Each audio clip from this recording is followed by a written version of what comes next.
مرحبا بكم dans votre chaîne physique et sa didactique. En principe, rien ne va de soi, rien n'est donné, mais tout est construit. Nous avons dit que l'intégration d'une ressource numérique, en principe, se fait en 3 étapes. Premièrement, la découverte de la ressource numérique, puis l'évaluation de cette ressource numérique pour décider est-ce que cette ressource numérique est utilisable pour l'intégrer ou bien non. Et bien sûr, si le résultat est positif, on passe à l'adaptation de cette ressource numérique. Dans cette séquence, on s'intéresse uniquement à l'évaluation de cette ressource numérique. En principe, pour que l'intégration d'une ressource numérique soit rentable, il faut l'évaluer. Dans ce contexte, il faut rappeler que pour que l'évaluation soit fiable, il faut proposer des critères et même des indices d'évaluation d'une façon optimale. Sachant que les critères, les indices d'évaluation dépendent à la nature même de la ressource numérique à évaluer. Par exemple, pour évaluer un exerciceur, on peut compter sur les éléments suivants. Premièrement, on va répondre à la question suivante, soit avec oui, ou bien non, bien rarement.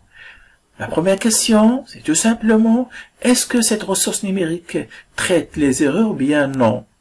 Deuxièmement, on pose la question suivante, est-ce que cet exerciceur présente des exercices qui sont variés ou bien finalement pas mal des exercices qui traitent le même savoir à évaluer. Troisièmement, dans cet exerciceur, existe-t-il des exercices qui sont compatibles aux objectifs visés ou bien non? Quatrièmement, les consignes de l'exerciceur sont claires ou bien ne sont pas claires. Cinquièmement, la manipulation des liens de cet exerciceur est facile ou bien n'est pas facile. Et finalement, pourquoi pas même, on pose la question suivante.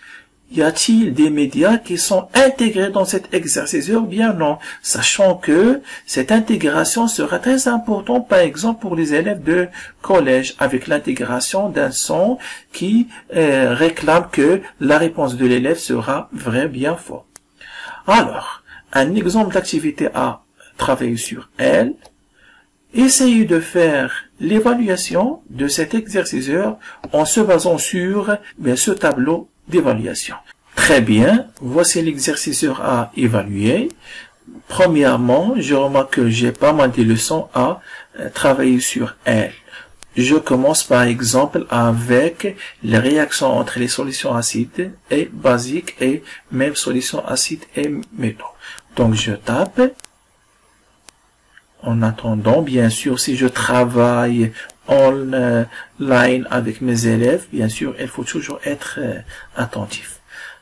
Premièrement, je remarque que votre score 0 sur 10, donc ça signifie que on aura 10 questions dans cet exercice. Alors, premièrement, l'acide chlorhydrique contient des ions d'hydrogène, sulfate ou bien chlorure. Alors pour moi, la bonne réponse est le C, c'est l'ion de chlorure. Donc je tape, valider. Oui, la réponse est vraie, mais sans justification. Question suivante. Dans l'acide chlorhydrique, les ions d'hydrogène H+, sont mis en évidence par le papier pH, la soude ou bien le nitrate d'argent.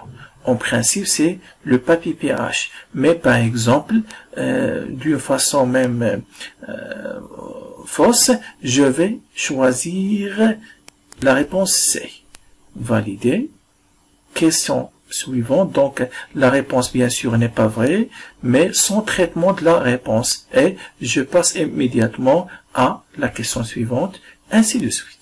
Passons maintenant au cas de l'évaluation d'un site. En principe, il faut toujours être vigilant lors du choix d'un tel site. Ainsi, l'évaluation d'un site doit être en principe stricte avec la proposition des critères et même des indicateurs qui sont optimaux. Par exemple, dans ce tableau, je vous propose pas mal de critères et on va préciser même les indicateurs de chaque critère. Par exemple, pour parler sur ou bien pour mesurer la qualité de contenu, on peut parler sur la pertinence du site et même ses liens et la documentation.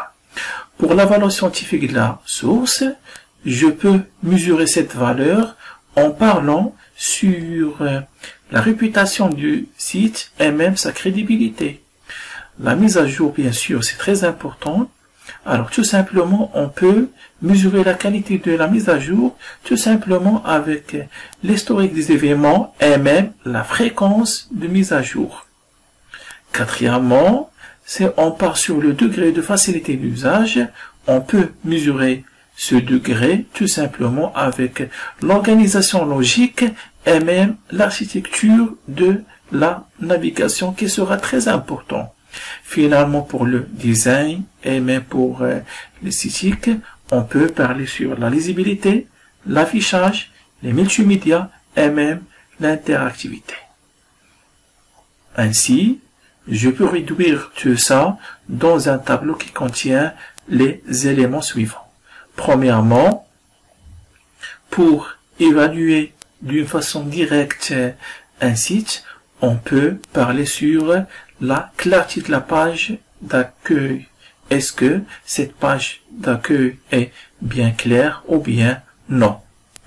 Deuxièmement, je peux parler sur l'exactitude des objectifs éducatifs, c'est-à-dire est-ce que ce site est compatible avec les objectifs visés ou bien non.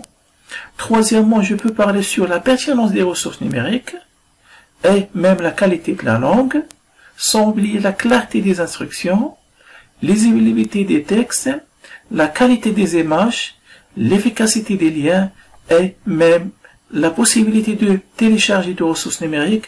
Et si on a cette possibilité, bien sûr, on peut même parler sur la vitesse de téléchargement. Ainsi, dans le cadre de l'activité 2, je te demande de faire évaluer ce site en se basant sur ce tableau d'évaluation même.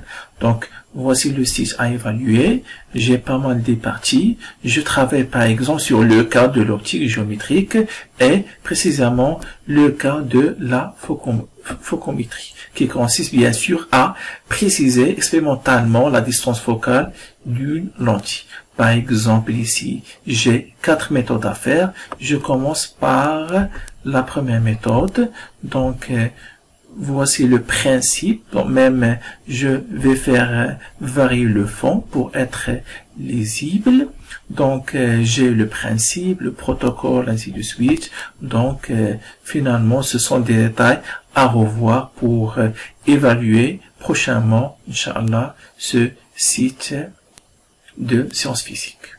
Voilà, merci pour votre attention. Bien sûr, s'il y a des questions, n'hésitez pas à les poser dans la partie de commentaires. Et on se retrouve à la prochaine, Inch'Allah.